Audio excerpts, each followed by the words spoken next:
So it's an absolute pleasure to introduce Professor Jan Hardman at this, her inaugural lecture as Professor in the Department of Education.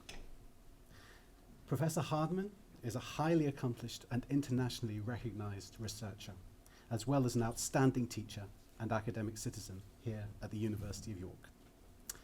Among the many achievements that I could point to, I want to pay tribute to Professor Hardman's influence as a mentor, both to myself and to many teaching colleagues in the education department and across the university. She set up the Education Scholarship of Teaching Forum and was its inaugural chair, providing leadership for 25 staff on teaching and scholarship contracts in her department. She has led the Uni-HEA Internationalization Change Programme, which promoted the internationalization of the curriculum in UK universities, supported by the Higher Education Academy. She's co-authored a dialogic teaching handbook for schools and has been made a senior fellow of the Higher Education Academy. Among Professor Hardman's many publications in the field, I would highlight the article Tutor-Student Interaction in Small Group Teaching, Implications for Professional Development in the Journal of Active Learning in Higher Education in 2016, as being particularly widely cited and influential on my own practice. A confirmation of her importance in the field is her contribution to the Routledge International Handbook of Research on Dialogic Education, published in 2019, where she sets out her pioneering, theoretically grounded discourse analysis framework for student talk in the chapter Analysing Student Talk Moves in Whole Class Teaching. That chapter refers to Professor Hardman's innovative use of computerized observation package known as Observer XT 12.5, which generates rigorous statistical data on classroom discourse. She has been PI on multiple externally funded projects, including funding from the Education Endowment Foundation. Professor Hardman's external engagement activities have included work with UNICEF, which informed the policy making of ministries of education in sub-Saharan Africa, and contributing to the ORACY All-Party Parliamentary Group, informing UK government policy on the provision of ORACY education in schools. More recently, Jan gave the opening plenary of the Cambridge International Assessment Conference, co-hosted with the University of Cambridge, and is on the advisory board for the government of the Czech Republic, overseeing the quality of research activity. So, I first met Jan about 5 years ago, this month, when she gave a Learning and Teaching Forum workshop talk called Transforming Teaching and Learning Through a Dialogic Pedagogy. I was struck by Jan's subject knowledge and the drive and energy in her descriptions and analysis of her work up to that point. She was talking about classroom talk, talk for learning, and oracy, all things that I was interested in, and how the benefits of paying attention to these patterns and skills would lead to more productive encounters between teachers and learners. When Jan mentioned that there was actually very little research into dialogic pedagogies at university level, I decided there and then to put myself forward as a candidate.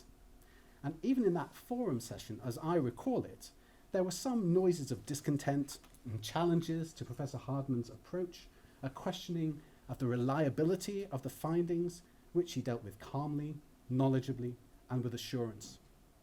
I was aware, even at that point, that spreading the word about the benefits of a dialogic approach to teaching and learning wasn't an easy ride.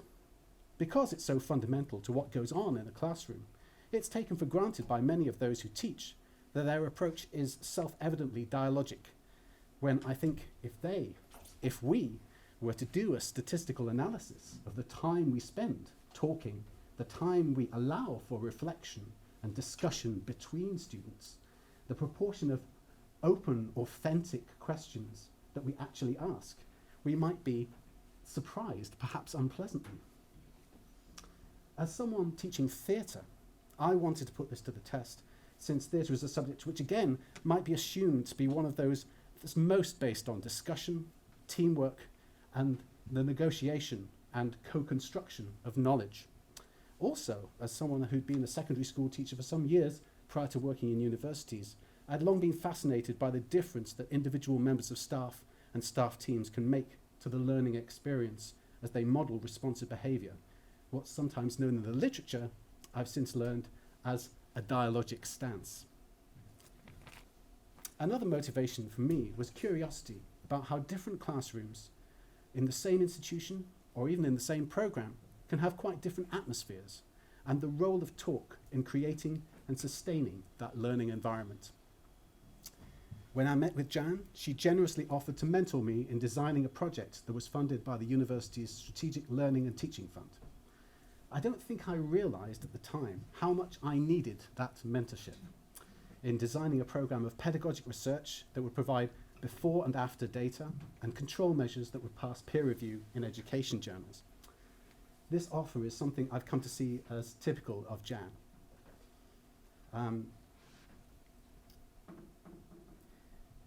That by bringing people on board as collaborators rather than competitors, the quality of the research is enhanced and the applicability becomes manifold. And it's a practice that I've tried to model in turn in the design of the action research projects that I've undertaken with Jan's support. Through these projects, I've been able to work with early career colleagues, Dr. Catherine Love-Smith and Dr. Rebecca Benzie in the theatre team in TFTI, building in time for reflection and a kind of nested mentoring where I mentored these theatre colleagues and was in turn mentored by Jan, as well as all meeting together. The support that Jan has provided enabled me to move from implementing a dialogic pedagogy in seminars in the first phase to imagining what dialogic team-taught lectures might look like and feel like in the second phase. Something I particularly want to credit Jan with is the combination of openness and rigour that has characterised her mentorship. The evidence gathering and project design with her support have been set up very precisely, but we were encouraged to identify our own techniques and best practice approaches from that data and from our reflections. I hope my colleagues here will agree, that we felt ownership of the projects and the lessons that we'd drawn from them, at the same time as having that excitement of contributing to a developing area of knowledge. So I hope all that provides some context for what we're about to hear, the how of Jan's achievements as well as the what. So I'd like to now hand over to Professor Hardman for her inaugural lecture. Is classroom talk central to learning? Yes. Thank you. Good evening, everyone. Thanks so much, Ben, for your very kind and generous introduction. I'll pay you later. Thank you, the Education Department, particularly Vanita and Sarah, for organizing this wonderful event. And also to our Vice Chancellor, twice in a day in education. And that is quite a privilege for us to find the time to be here today. And you said this is your first inaugural lecture since the pandemic, is that correct? Yes. So I feel privileged to have you here. And finally, thank you, dear friends and family and colleagues and collaborators and external guests for joining me here. And I'm really touched by your presence, especially on a hot day like this. You might want to be out and about and sitting in a garden drinking Pimm's. So, okay, so here it is. Oh. So the title of my talk today is Classroom Talk is Central to Learning. Yes, we all agree, but as Ben alluded to, we need to do a bit more to improve our talk in teaching. So I'm honored to be standing here to share with you my research interest in the science of teaching and what makes a real difference in learning. So how did I get here? So I'm originally from Malaysia, and my late father and mother were educators, and so education is in my blood, and I'm trying to pass it on to my daughter there, Amelia, but I don't think she wants to be an academic. And so with their passion for education and support, I was fortunate enough to go to different countries to pursue my education. starting at a tender age of 16, 17 in Canada, and from there to America, to the UK, and a two-year stint in Australia as well. So I think I am a global citizen. That's why my first slide was about the world, and it touches with the role of education in the world. And due to studying and living in those different countries, I developed a fascination with language and communication, because they were essential to my success, to my assimilation in different countries and at universities where I was studying. So as an international student in different countries, my experiences, classroom experiences, varied significantly. I noticed that in some classes, they were fun, engaging, inclusive, and I learned a lot. Unfortunately, I felt unsure about myself in some classes during my studies, fearful of saying anything in class, and occasionally felt marginalized and alienated. So it wasn't easy sometimes to be sitting in a sea of white classmates in a foreign country, particularly in those days. Of course, this was well before the internationalization agenda of universities was in fashion. So I was very few international students in those days in those classes, especially when I was very young. So these experiences left quite an impression on me.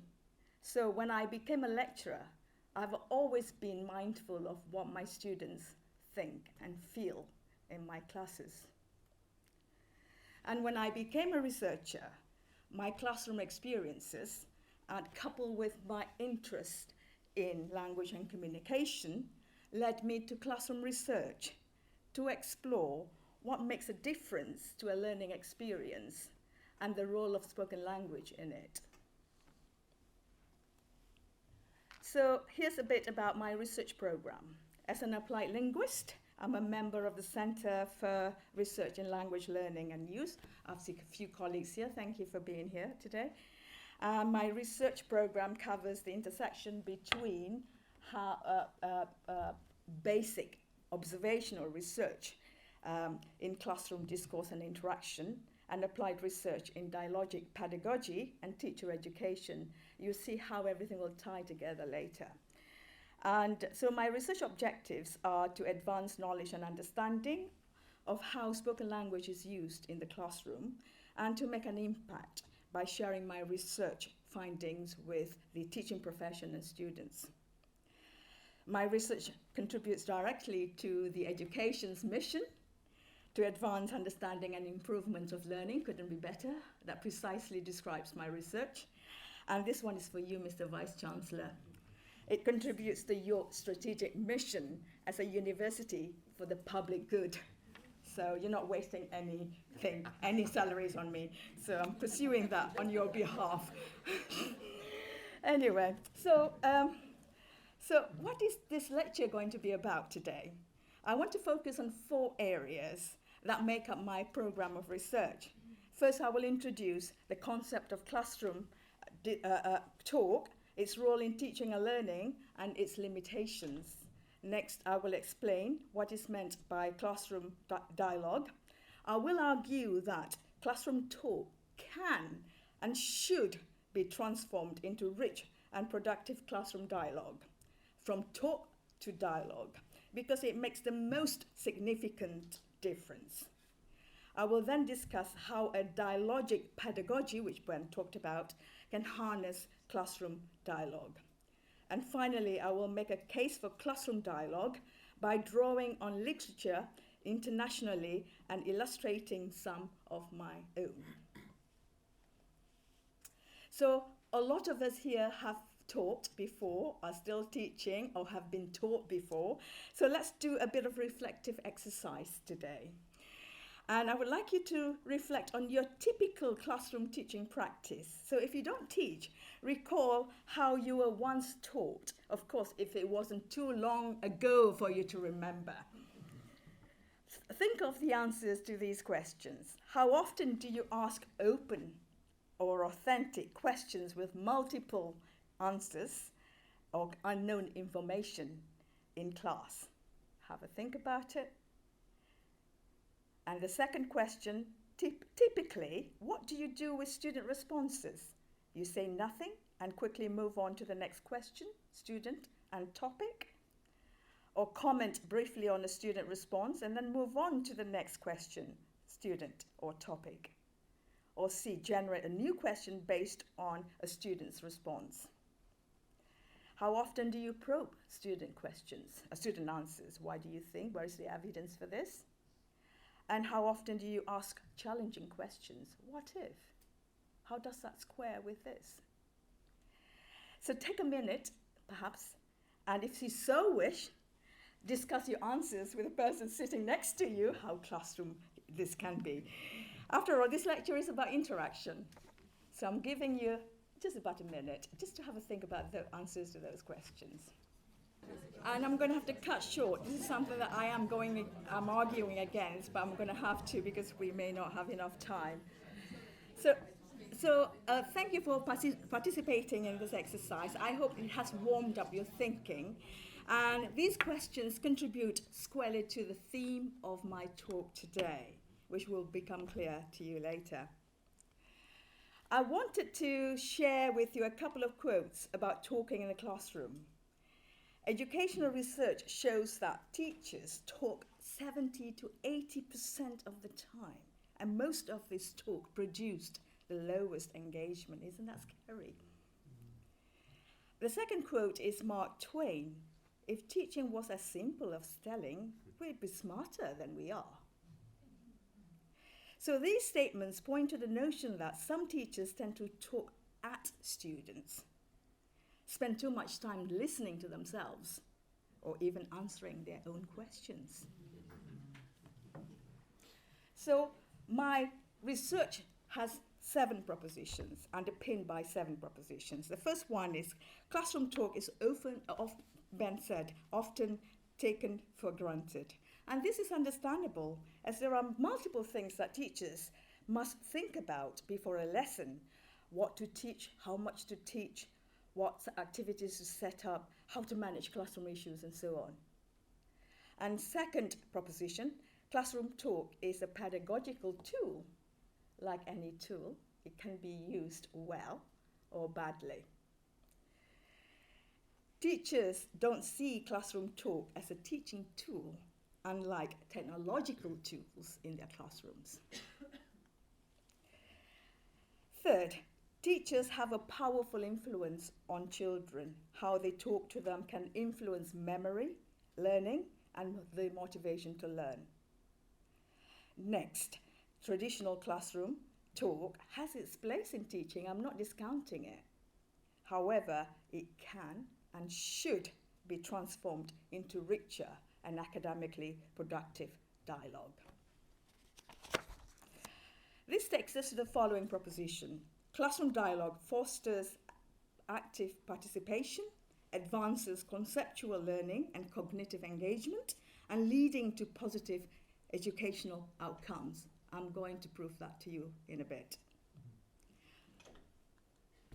And the sixth proposition is that a dialogic pedagogy can harness classroom dialogue. That's why we're talking about dialogic pedagogy as well in this talk, because it places classroom talk central to teaching and learning.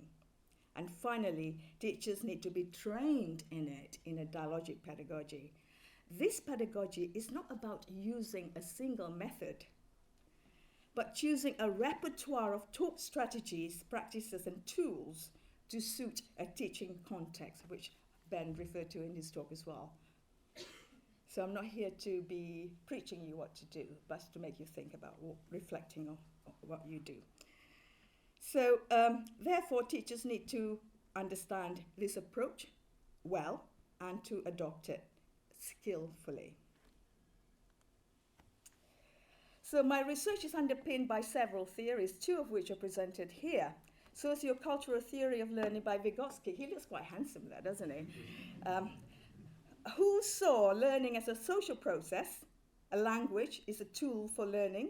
teaching and thinking, and cognitive development is achieved through discussion and dialogue.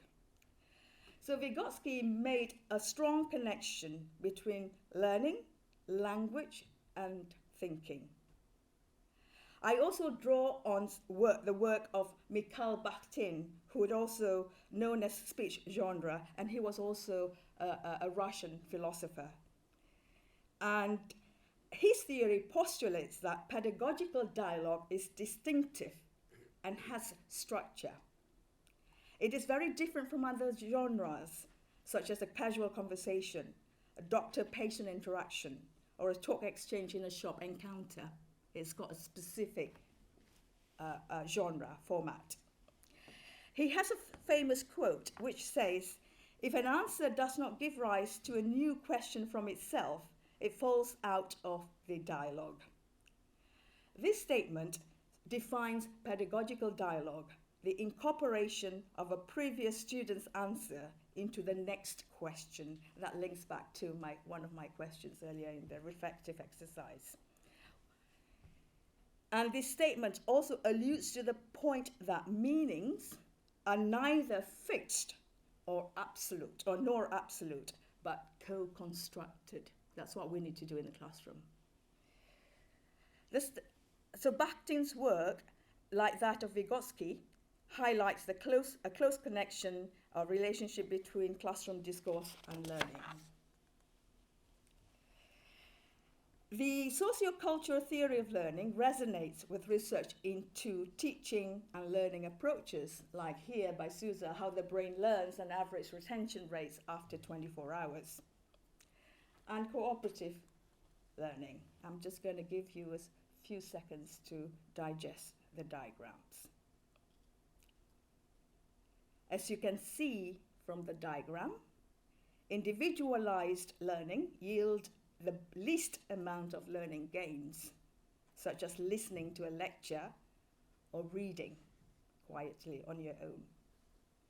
On the other hand, in the highlighted yellow bits, social, experiential, collective, collaborative, and talk-rich learning approaches yield the most significant gains.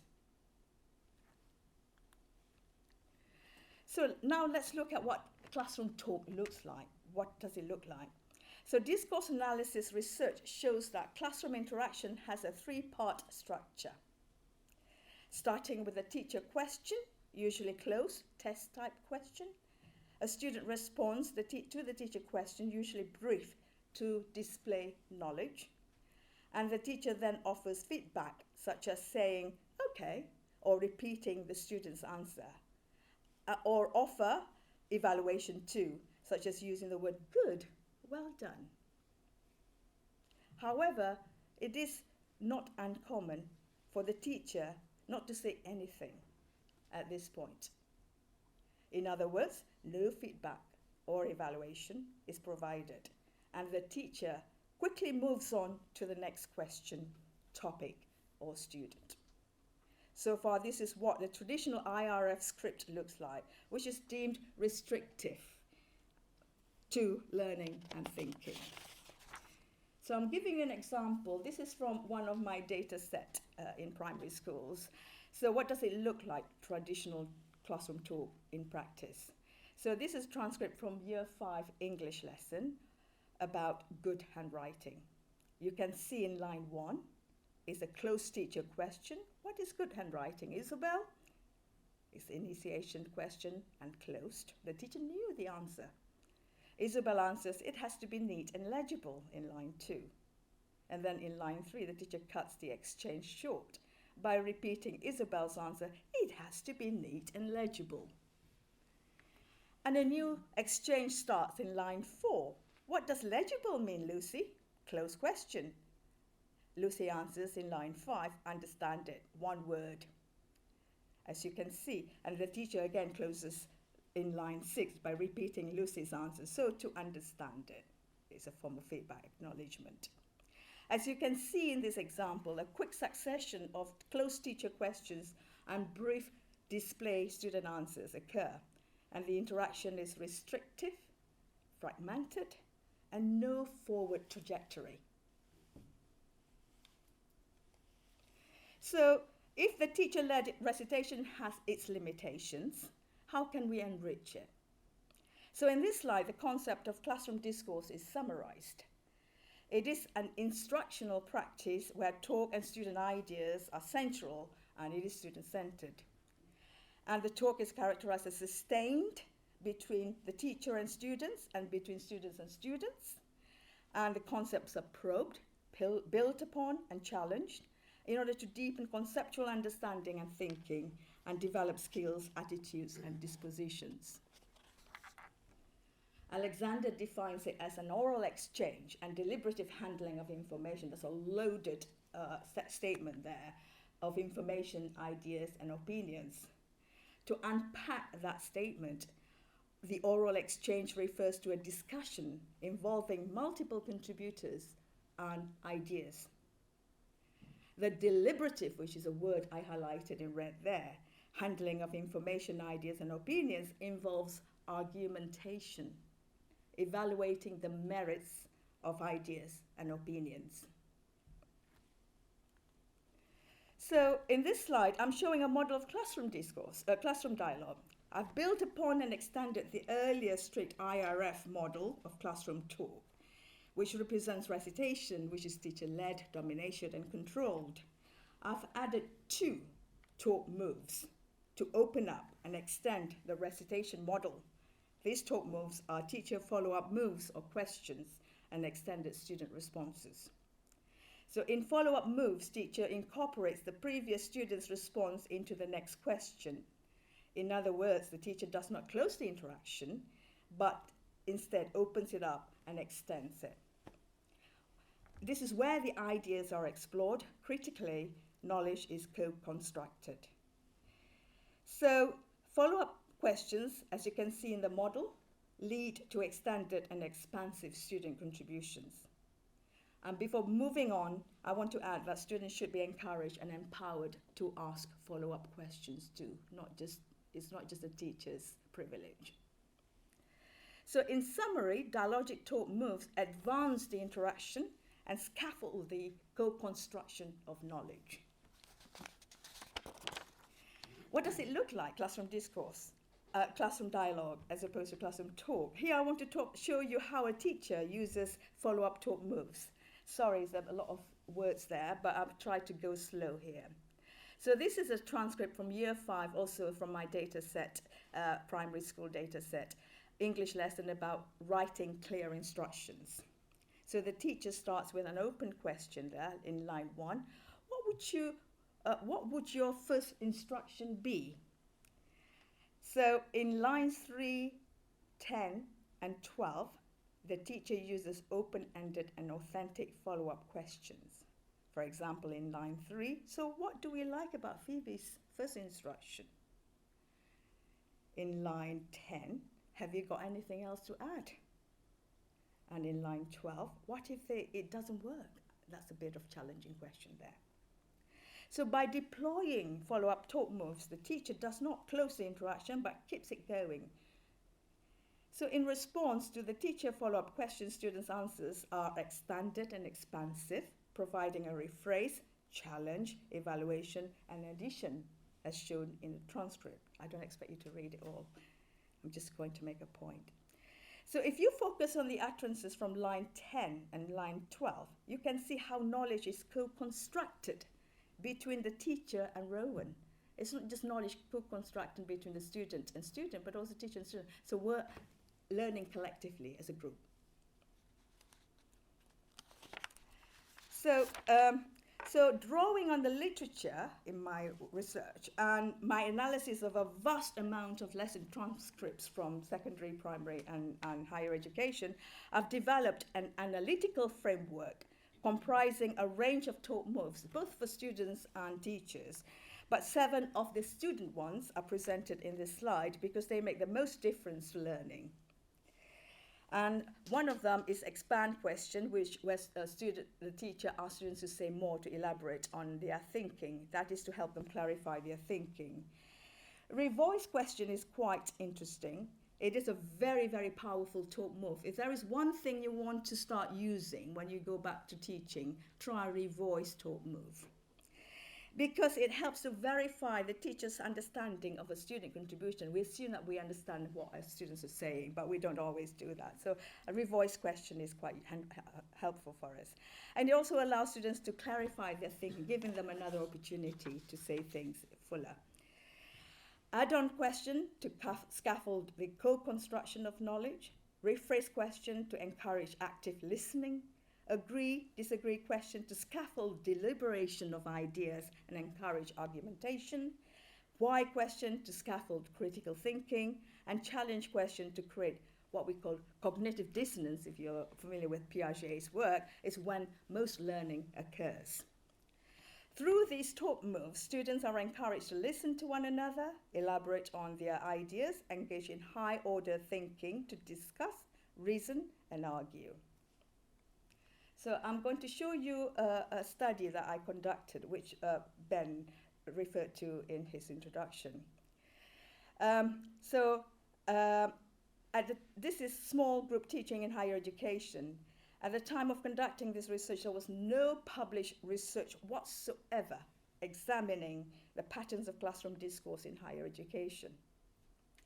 And this topic remains under-researched. So in this study, I wanted to ask 3 questions. What are the patterns of discourse in small group teaching, small group teaching having less than 20 students? To what extent classroom discourse dialogic, bringing into my insights into what high quality interaction should look like in the classroom? And do discourse patterns vary across broad disciplines, social sciences, humanities, and sciences? And Mr. Vice Chancellor, you might want to close your eyes when I show the findings of this study. So I observed 10 lecturers twice, so 20 classes, and a range of methods I used to make sure that I cross-checked everything. I know some people argue it's not really that rigorous, but it is based on my discourse analysis methodology. So the findings are 3 main discourse patterns were found: lecture, recitation, and dialogue, which can be visualized along the monologic and dialogic spectrum. Despite small group sizes, a straightforward lecture was surprisingly common. And we're talking about in social sciences, such as management and social work. And so I'm not shaming any departments. And there were no questions, discussion activities in the lectures observed, except for one question: have you got any questions at the end of a lecture? Which is a very broad, nobody says anything as a result. And the most common pattern was recitation, the sort of thing, classroom talk I showed earlier, consisting of comprising initiation, response, and feedback. Lecturers controlled and dominated the classroom talk in seminars. This was found in all disciplinary groupings: social sciences, sciences, and humanities. Dialogue, on the other hand, characterized by extended transactions and co-construction of knowledge, which I showed earlier, was the least common. We're talking about higher education here. So based on these studies, humanities, we could see a bit of that, but not in high proportions. So based on this study, I would argue that lecturers' teaching practices are entrenched and do not change substantially in different class sizes or across subject disciplines. So it's hard to change our practice if we've been doing it year in, year out for many years. So I'm going to show you the graphs. So when I zoom in, just to look at really what's going on in interaction in these classes. So as you can see, the recitation is predominantly used, where lecturers responded to students' answers by acknowledging and briefly commenting on them, and then moving on to the next student question or topic. And dialogic talk moves, expanding, probing, revoicing, challenging, were rare, although it's marginally better in humanities. So in other words, student contributions were rarely probed, built upon, and challenged. I will share with you some good news as well, so far. And just to add to the finding, there was very little opportunity for student-to-student dialogue. It's so difficult to get students to talk to each other, even in higher education. And I'm going to share another study, which is recent. This is during COVID, and I collected the data in February before COVID started in March. So this is and I wanted to use more instruments, but then I didn't have time to do that. So far, this is what I've found. So I was motivated to carry out this study because international students are recruited in high volumes in UK higher education, and seminar teaching is prevalent in higher education. We take it for granted. This is how we teach students. And also research on pedagogy involving international students is hardly there. And so anecdotal evidence suggests that discussion-based learning is unfamiliar to many international students. They found it very hard, and we assume they should know what to do. So I wanted to explore what these students think of this learning approach, having had some exposure about a term and a half to it in seminars. So my research question was, what do international postgraduate students of discussion-based learning and why? Very basic question because it shows so much. So the students were South Asian students and from those countries, and quite a number of them, 132, but I had to pester them with reminding them to send me their verbal reports and so on. So the findings were, students had favorable views of discussion-based learning, despite the fact that they're not very familiar with it in their own educational cultures, but with greater preference for small group discussion. They prefer small group discussion more than whole class discussion or paired talk, because whole class discussion is quite risky for them, because everybody could listen to them. They felt that they gained much new knowledge from discussion, and quickly the knowledge get built on, and they learned a lot from their peers. They felt discussion helped them with their thinking abilities, and discussions allowed them to develop their listening skills, to participate actively, and there were also socio-emotional benefits to it. This is, if we reflect on the way we talk to our students, I just wanted to read out the final one here. One of the students said, "I remember once the lecturer incorporated my words into his conclusion, which made me feel really proud of myself." We're talking about an international young Asian student.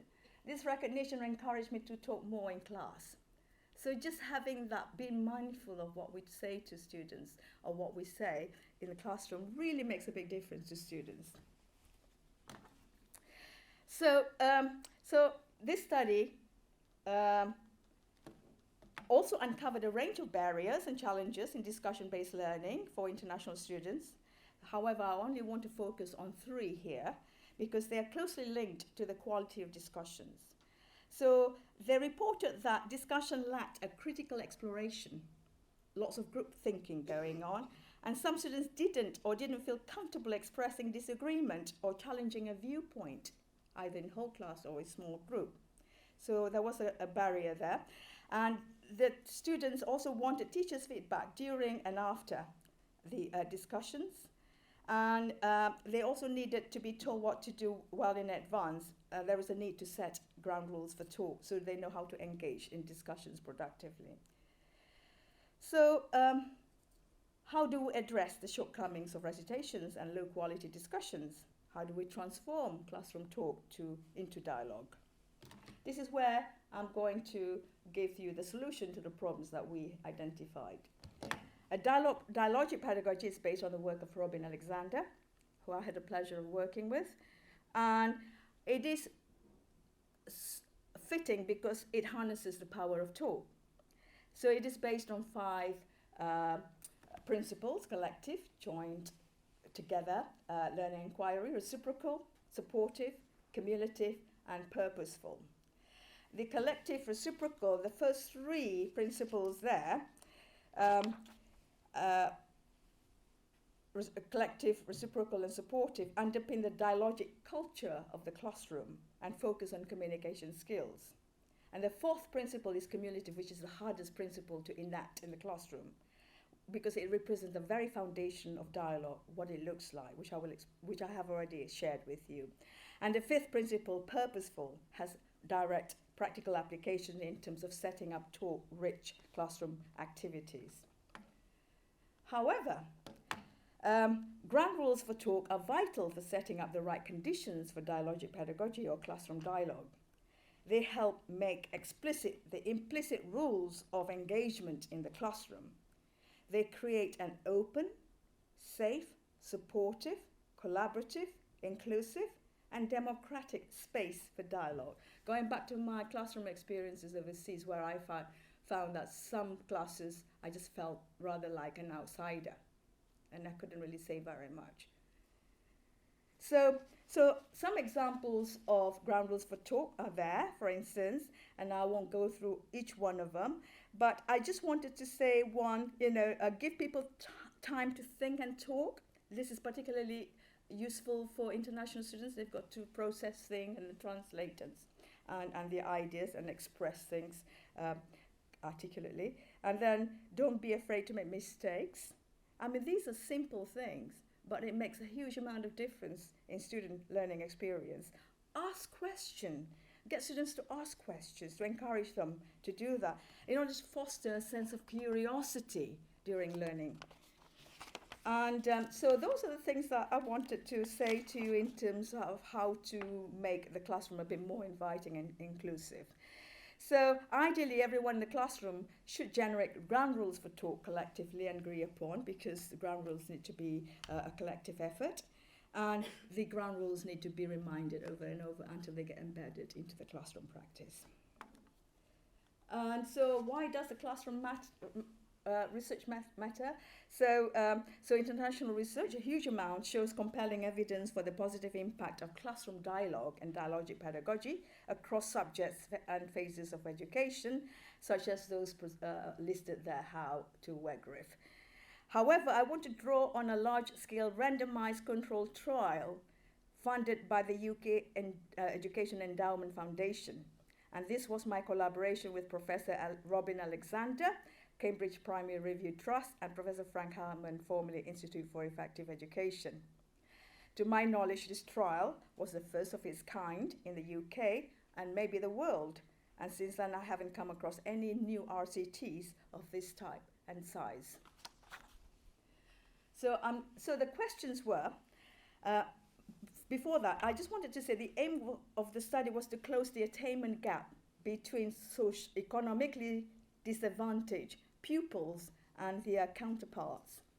Ample educational research shows that disadvantaged pupils underperform in schools year on year. So to address the perpetuating underperformance of disadvantaged school children, we developed an intervention, which was subjected to a randomized controlled trial. So the research questions were, does dialogic teaching intervention improve the quality of classroom talk across subjects? We focus on English, mathematics, and science. Does the intervention impact on pupil attainment? This is what Ofsted wanted to see, students' test scores, and we also wanted to test that out.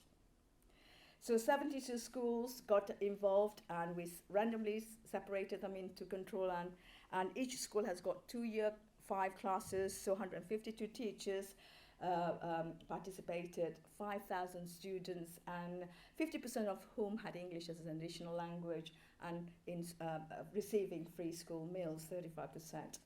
And there were mentors who also participated in the study.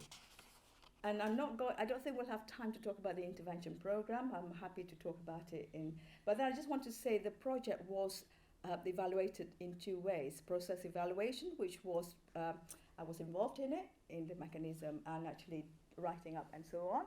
And also the externally, Sheffield Hallam University, which focused on testing the cognitive gains of students as a result of the intervention. So key findings, as mentioned, so yes, pupils in the intervention schools made 2 additional months progress in English, science and maths compared to the control school. And the intervention lasted only for 2 terms. In fact, just 11 weeks, because 20 weeks is just from the start of the intervention to the end, but it's the middle bit where the dialogue teaching intervention was implemented. And the quality of classroom talk improved, where the teachers extended their talk repertoire and the interaction was deepened and extended and so on, and student answers were expansive. And also there was a significant increase in talk to student talk. And there were other benefits: inclusive classroom, students felt confident and increased their active participation and became more engaged. And just to follow on the highlights of the findings, I just wanted to show you recitation to dialogue. As you can see at the end of the intervention in phase 2, the dialogue, there are ways, mechanisms of determining dialogue and discussion, separating them. And so you can see huge, significant increase in dialogue ratio to recitation across the 3 subjects. If you look at the teacher's repertoire of talk moves, dialogic talk moves, you can see that in English there was some improvement, and quite significant, but if you could see maths and science, all those things jumped up, and we couldn't believe the success of the intervention in this respect. So these results are stunning, given that the intervention lasted only 2 terms, and given that changing, as I said, changing highly entrenched classroom behaviors and practices is very challenging, and it takes time. I also want to say that a version of this intervention has been rolled out to 200 schools in the northeast of England. And the 4th study is looking at dialogic teaching in Thailand. As mentioned previously, dialogic pedagogy is a Western thing, teaching, drawing on the thinking of Western philosophers. We wanted to know if this approach would work well in Eastern educational cultures. So my PhD supervisor, Onsuti, you're here. Yes, I'm so proud of your work. And is conducting a study at a university and trialing the intervention, a smaller version of the intervention that we use in the UK in primary schools. And I was pleased to be able to visit Thailand to run a dialogic teaching workshop and to help Onsuti set up her project. So the questions were, what is the impact of dialogic teaching intervention on classroom processes? We didn't test cognitive gains in undergraduate university courses in Thailand. And these they are in fisheries science. Interesting, isn't it? Interested in mud crab, how to preserve mud crab from extinction. So anyway, and language education and law. And the second question was we want to know how the intervention was received by the lecturers and students themselves, so gauging their perceptions. So used up the whole thing. Here I want to go over, and the findings were, there were significant changes in the lecturers' pedagogical practices. Fishery science and language education were a lot better than law, which was quite interesting, but there are reasons for that, which I'm not going to cover here. And I think what was interesting about the pedagogical lecturers stepped back, ceded power, and hand over the discussion to students, let it run things for themselves. And so that was quite an improvement, I think, for a very traditional, highly traditional teaching context in Asia. And so, of course, the quality of classroom talk, I said, of course, improved, and there were benefits to students as well in terms of understanding of the course content, closer relationship with the teachers, greater sense of belonging, confidence and empowerment, and communication skills. So finally, so I'm not going to bore you, we're nearly there. Dialogic teaching in the UK, higher education. So this is the first of its kind with Ben. Thanks, Ben, for working. And so this investigates the impact of dialogic classrooms in theatre teaching in UK higher education. This is an exciting choice, as Ben said, because drama teaching is already dialogic. It's very student-centered and practical. So, but we wanted to test this idea, whether or not dialogic teaching could significantly enhance student engagement in learning and the attainment.